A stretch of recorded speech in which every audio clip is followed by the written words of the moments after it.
Queen's Christmas plans could be under threat with the rise of COVID cases. Joining me now is Royal Editor Russell Myers. Now, Russell, morning, lovely to see you. There are reports that she may have to rethink her Christmas plans.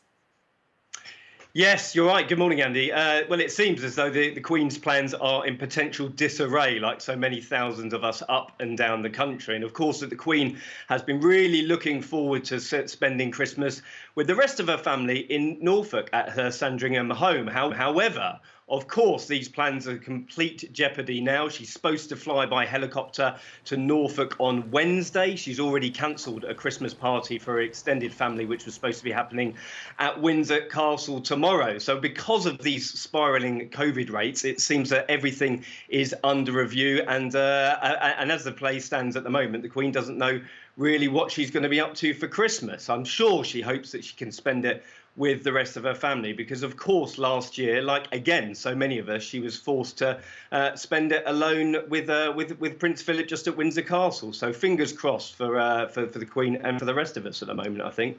We talked about the 1 million minutes campaign. Loneliness is a huge thing, so I'm sure we would all hope and wish that she does get to see some of her family at least. Speaking of the Queen's Christmas time, it'll be her first Christmas without Philip, and there's a new ITV documentary about his life, isn't there?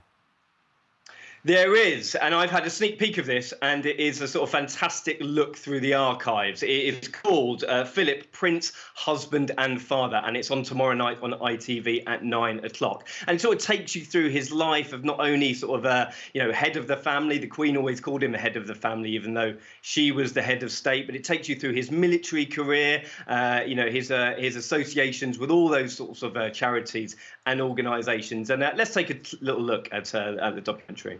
So that's on Friday night. It'll be a great watch as well. Now, we'll be able to watch a royal carol service as well on Friday, won't we?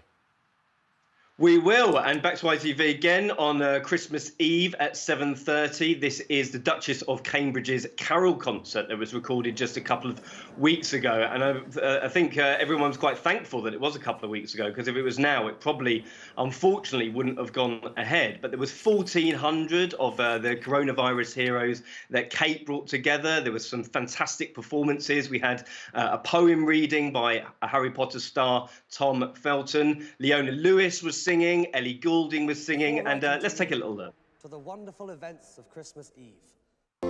Hang a shining star upon the highest bough.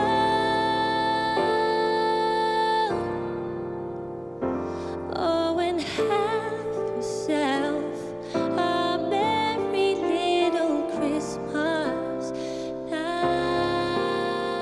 Oh, that looks absolutely awesome. That's on Friday at 7:30 here on ITV. Now, a really rather interesting story, and what the ramifications could be, are the fact that the Queen doesn't want Prince William to fly helicopters with his family anymore. Yeah, really interesting story, this, because, Prince, we've got some pictures of him there. Prince William is, of course, a trained helicopter pilot. He flew in the air ambulance. He also flew in the RAF as well. However, the reports are that the Queen is quite sort of nervous that the fact that he's been flying in a helicopter to keep his hours up, but also taking his family. And there's sort of an old age rule that members of the royal family don't collectively travel together. And the reason is because if disaster did strike at one of these points, you would potentially have sort of the line of succession absolutely obliterated. So the Queen has apparently had a quiet word in William's ear and said, listen, maybe it's a bit about time that you sort of took your hand off the controls, split the family up when you are travelling, whether it's up to Norfolk at the weekend or abroad. And the reason potentially is because if the Cambridges, unfortunately, tragedy did happen, we would see Prince Harry having to come back and take the line of succession. Now, obviously, that would be quite a hot potato because of the Sussexes leaving the royal family and setting up home in America. So maybe he will do what his granny asks him, I'm sure. Well, I was going to say, Russell, even my calculations, if he said no, it would be an even hotter potato if Harry said he didn't want to come and be king. I know. Well, we might get all the way down the line. We'll have the Duke of Gloucester or something like that. So listen, I think that this is something that the Queen is probably just having a little quiet word in William's ear. and asking him to be cautious. It's like your nan just saying, don't drive too fast in your new car. Right, look, Exactly. Russell, very quickly, tell me about the royal Christmas presents. I love this. This is fantastic. Now, I never know whether these stories are part of sort of folklore that have just sort of woven their way into our understanding. However, the royals don't really get gifts for each other at Christmas, not expensive ones anyway. I mean, what do you get the Queen that has everything? However, there is a story around that once upon a time, Kate, the Duchess of Cambridge, bought Harry a grow your own girlfriend kit. Now, this is obviously before he met his wife, Meghan Markle.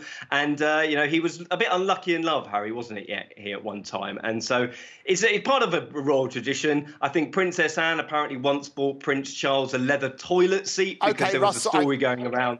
A leather toilet seat. I think we need to stop you right there. A leather toilet seat. Unbelievable. Russell, thank you so much for the insight.